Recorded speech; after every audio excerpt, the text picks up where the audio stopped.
Zen is awakening to the dynamic reality of each present moment. That awakening entails a breakthrough from this egoic self that we always carry around, that we always live with since birth and even now, and breaking through out of that shell, coming to see the self that is much, much bigger, unimaginably immense, and much bigger than this little egoic self that we think is myself, and seeing that formless, boundless, and timeless reality that embraces everything, mountains and rivers, dogs, cats, pebbles, as my true self. I'm trying to use words in a way that might at least point out a dimension, but don't stick to my words, but take these words as pointers to a reality that is waiting to open up in yourself. That's what a Zen talk is meant to be, a set of pointers that might open up your own heart to that which is most intimate to you. And it is that true self, that infinite self that we awaken to in Zen. It is like taking a big, big jump from this little perspectival one-liner self, just like seeing the world from inside a well and seeing only a small hole through it, and always carrying that small hole as we look at the earth. And that small hole is centered on this egoic self we identify with the I, me, mine. And out of that, emerging and seeing the world from a 360-degree angle. Can you imagine that? A 360-degree angle. And if you really reckon what it entails, it's not just 360 degrees. Have you ever seen a camera that has a 360-degree angle? It's 360 times 360, because each and every particularity in that whole that we are, that the universe is, also stands out in full glory. That is what awakening entails. But the important point also is that that's only the first phase. There is only one side of that. That is the first step. And the way we are called to after that first step is precisely to go back and reclaim this egoic self and allow it to become the gift that sees things from that 360-degree perspective. In more understandable terms, I would like to cite a verse from the Metta Sutta, or the Sutra of Loving Kindness, that says that one who is awakened sees things, sees each and every sentient being as a mother regards her only child. Have this heart in you toward all sentient beings. In short, as a mother would give her life to protect and care for her only child, have that heart in you toward all sentient beings. And that means not regard each and everything equally, flattening everything out as, oh, I love them all. Just like Charlie Brown saying, I love all humanity. There are just these people I can't stand. No, that open heart that loves each and everyone as a mother would care for her only child is one who cares for each and every one of her many children with the distinctiveness of each and every one. So the awakening to that dynamic reality of the present moment entails not flattening out everything into, oh, it's all empty, so therefore everyone's equal. No, it is not that bland and that pernicious equality that we're talking about.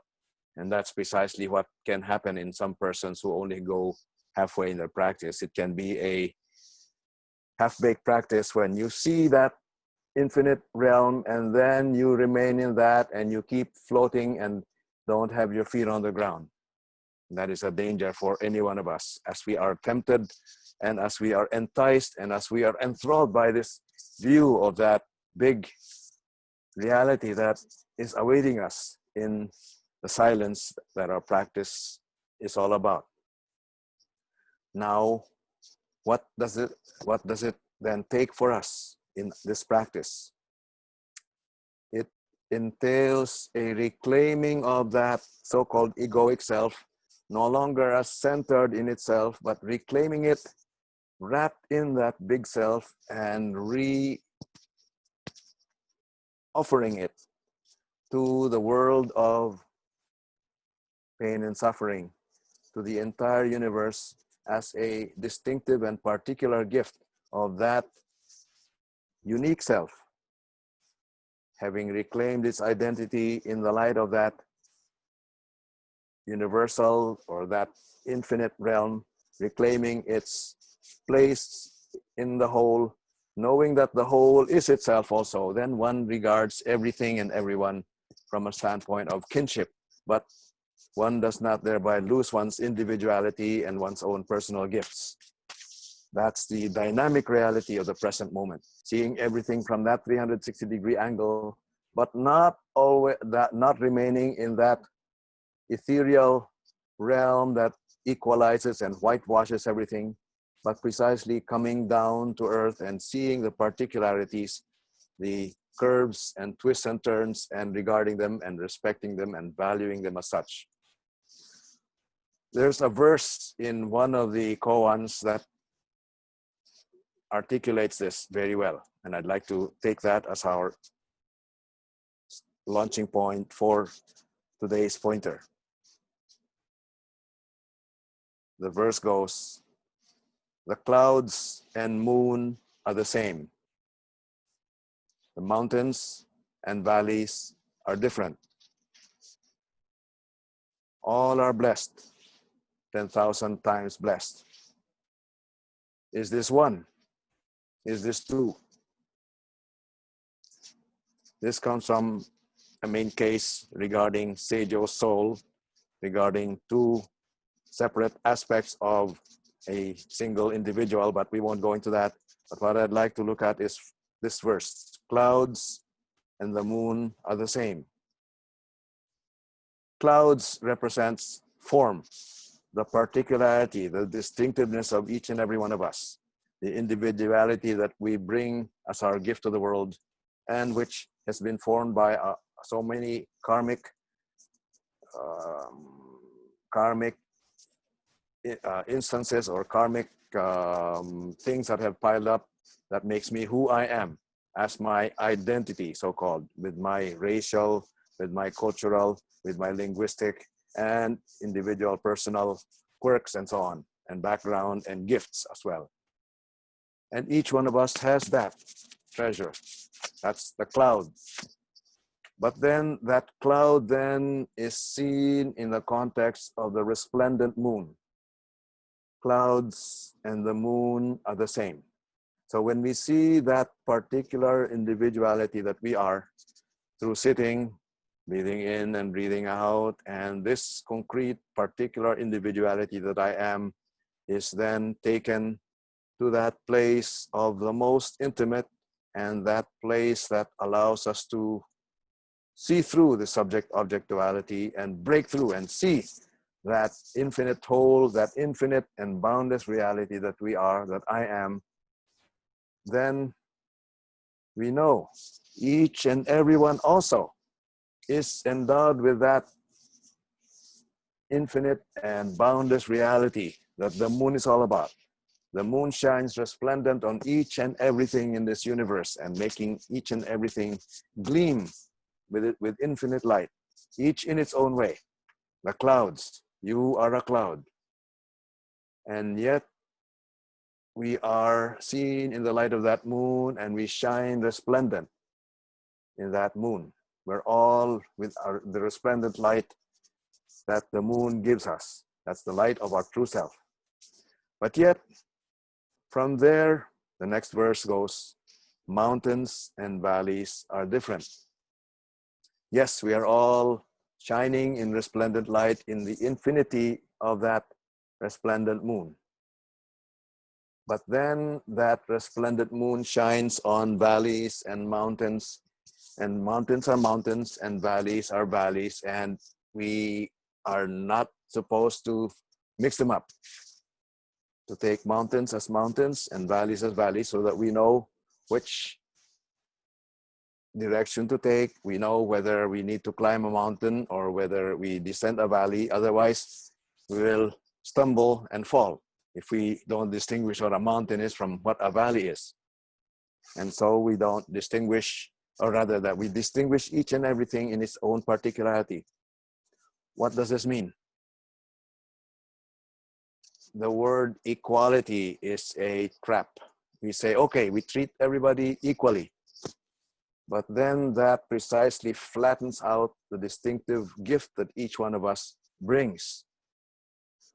So what we are invited to in our practice is to first make that breakthrough and see the light of the moon that shines resplendent on each and every one of us, so that when we look at each and every one and each and everything in this world, each and everything and everyone can be seen in that splendor for what they are.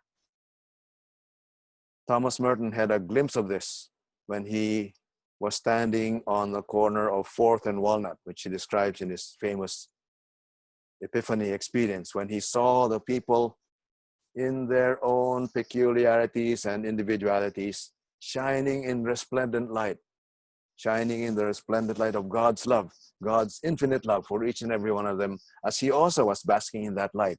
So to see each and everything, each and everyone basking in that light of infinite love is what breaking out of that egoic self entails.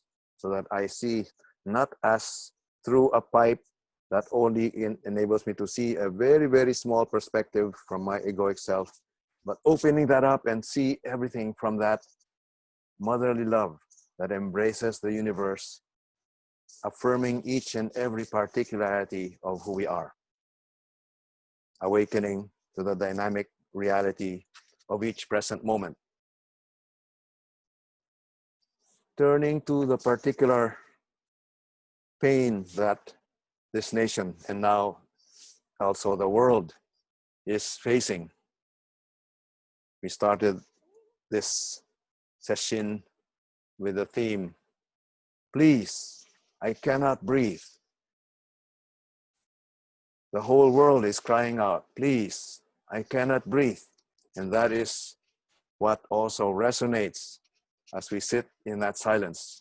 And so as we breathe in and we breathe out, we listen to that voice and allow that voice to take us to a place where, as we bridge that gap between self and other, as we hear that voice, please, I cannot breathe, and we realize that is I, that's me. It's my true self that says, please, I cannot breathe. And so in melting that with that and becoming one with that, it is not mistaken to say we must die to this egoic self, the egoic self that separates and sees, oh, that person is not breathing, so what can I do to help? From a position, an elevated position, as if one can do something from above. We have to die to that egoic self and enter into that most intimate place, whereby in that place of most intimate, we see that please, I cannot breathe, is I myself. So in opening through that, then we come back and realize that the breathing that is given to each and everyone can also be a gift to transform that please, I cannot breathe into precisely a living force, that can give everyone what it needs. How can that be? I am talking in very vague terms here, but I'd like to make that particular. As we open out to that infinite and boundless reality that is our true self, to that dynamic reality that we talk about, life is there, and we realize there is no death, there is no distinction, there is no pain, no more suffering. And yet, when we come back down to earth, we realize that pain and suffering continues, but now seen from the point of view of that place where there is no pain and suffering. From the point of view of tears, the tears are there. The tears of the awakened person. The tears that keep flowing, but the tears that also knows that it never gets wet and it never gets dry. Now, what does that entail in terms of the next steps? When we had our initial sharing and I asked for each of your aspirations, many of you are talking about how in this turmoil that we are facing in this country and in the world, there's so much pain and there's so much suffering that people are feeling in solidarity with one another. And we need to go beyond this current systemic injustice with racial and other factors, gender and so many other factors that make people feel less than what they need to feel, namely as beloved and infinitely gifted children from the same source of love.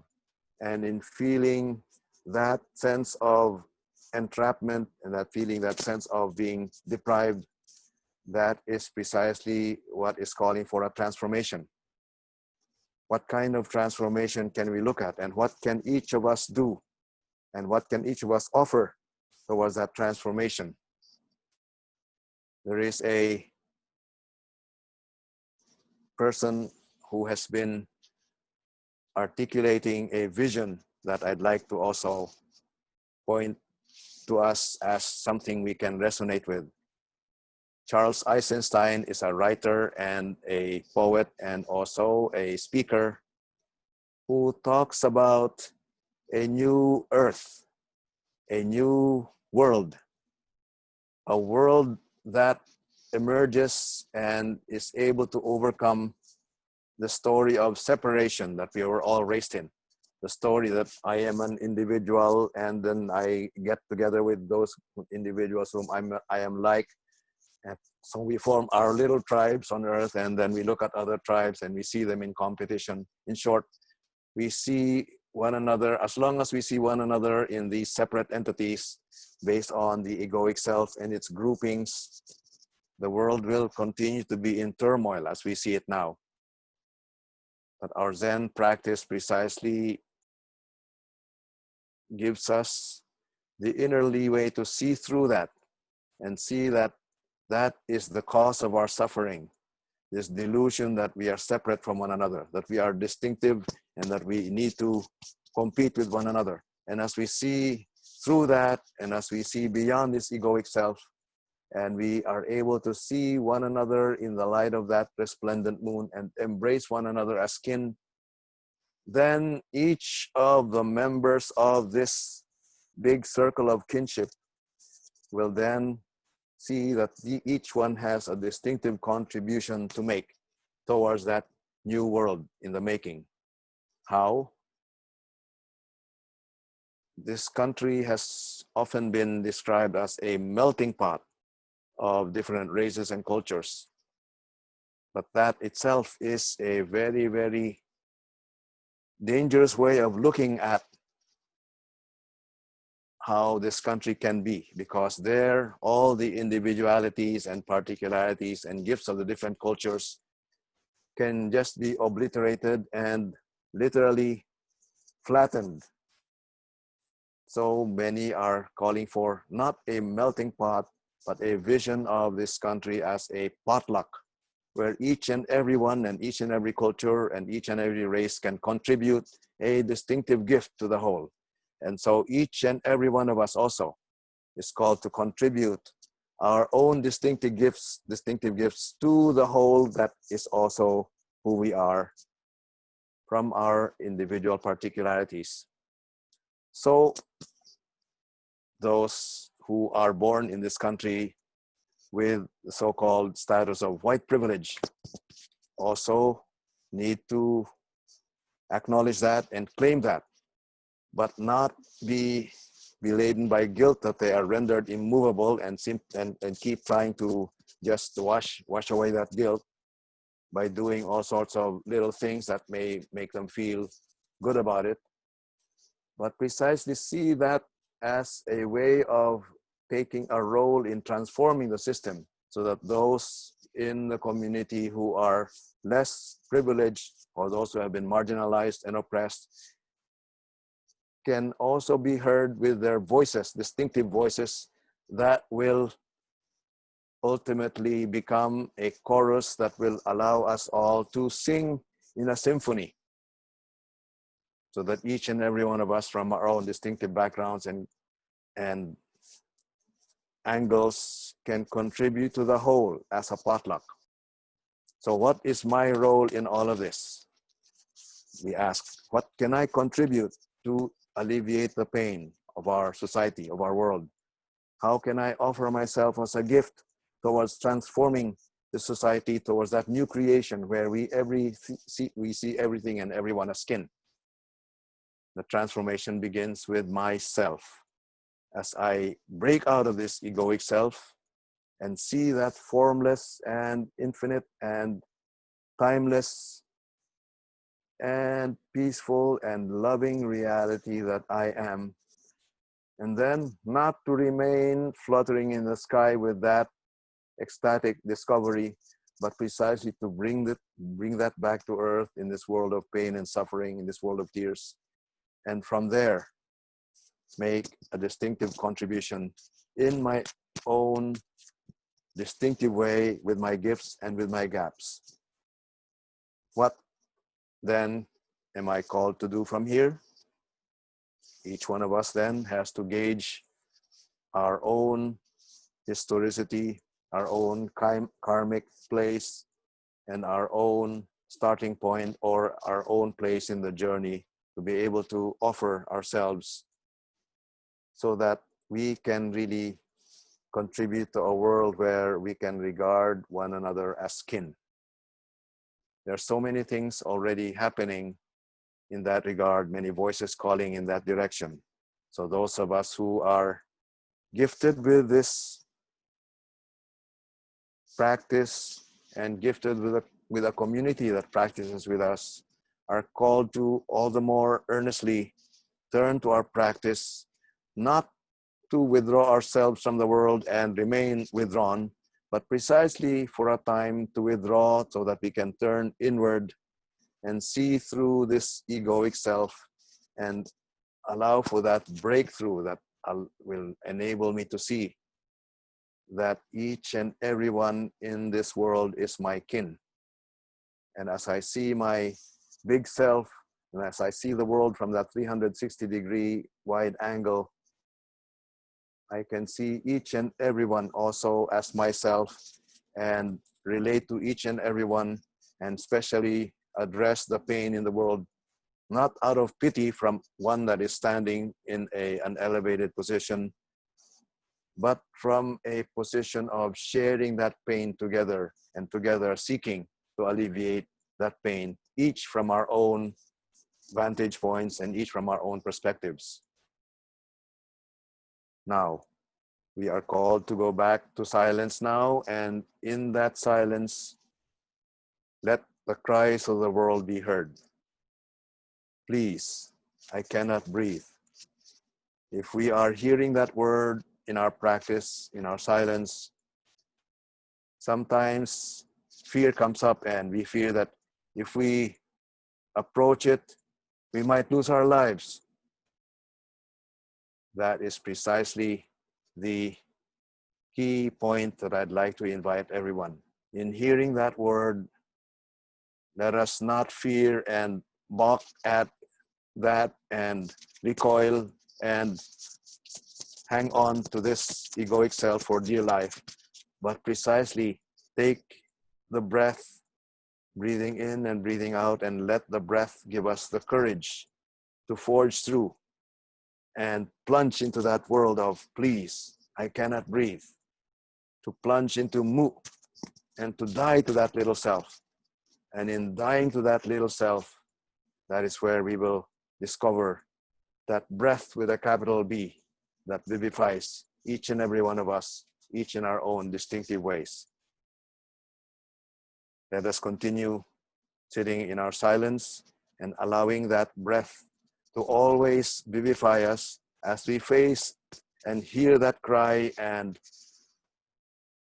enter through its portals so that we may die to the egoic self and find the new breath of life that will make us an agent of transformation, first of our own lives and then of this whole world that is crying in pain.